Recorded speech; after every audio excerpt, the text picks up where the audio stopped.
Hey, it's DC, and I want you to keep something in mind as you watch this video.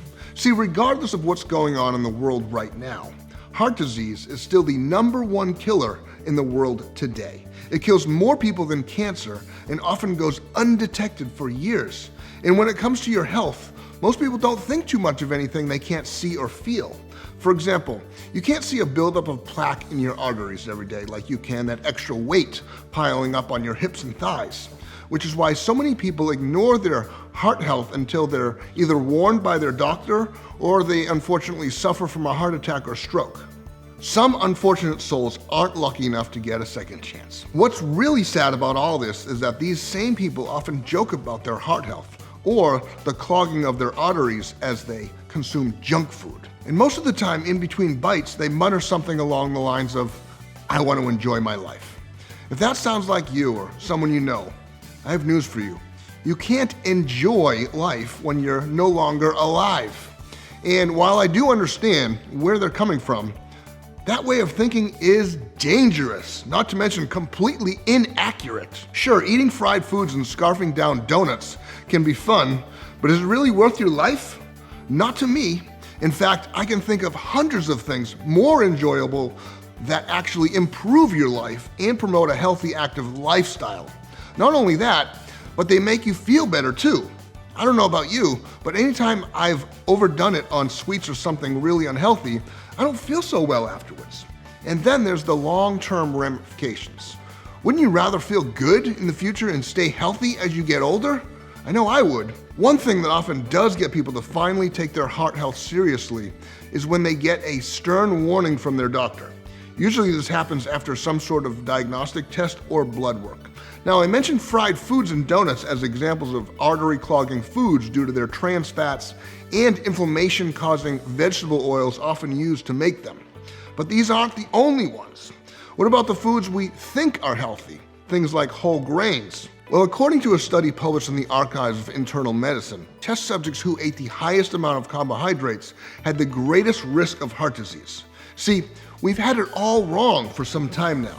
New studies are actually showing a direct relationship between high carbohydrate consumption and heart disease, especially carbs known as high glycemic carbs. These are carbs that are broken down quickly and hit your bloodstream faster. And if you've watched some of our other videos on healthy fats, including healthy saturated fats, you'd know the recent research has already disproved the link between natural saturated fat and dietary cholesterol and heart disease. It's the sugar, high glycemic carbs, trans fats, and lifestyle factors such as stress that appear to be the biggest drivers of heart disease.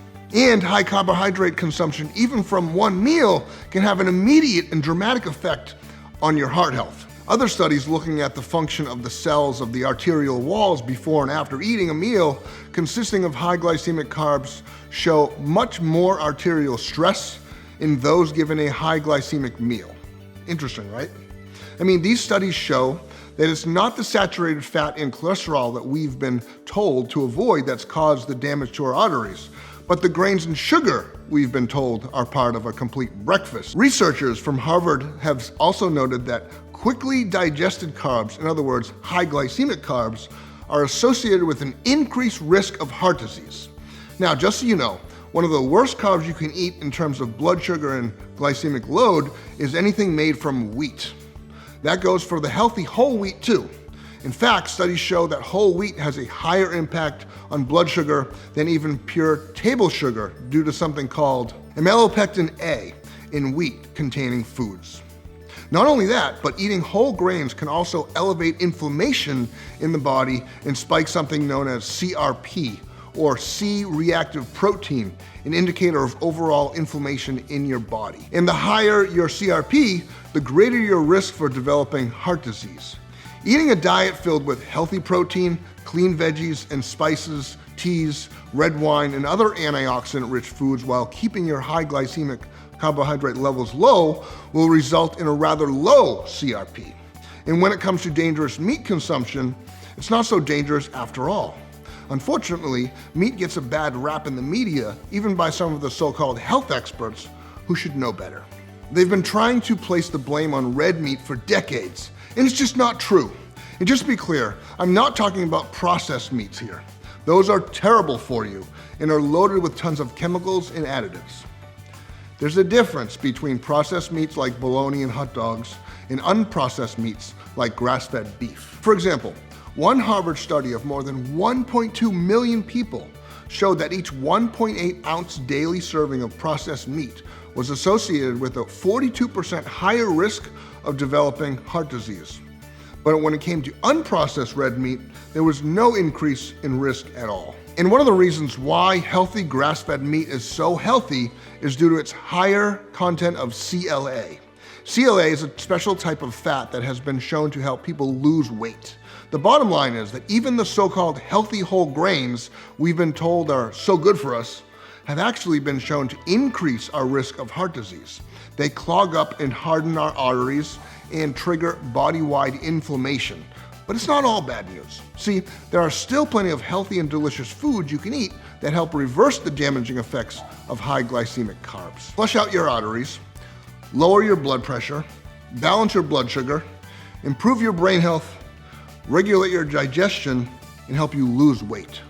We cover all of them in our online fitness community, Fit Squad Elite. Inside, we share a wide variety of meal plans and recipes to help you look younger, lose weight, and feel better. If you're looking to lose weight, add muscle, or just want to be healthier, click the button below and discover how Fit Squad Elite can help you reach all of your fitness goals.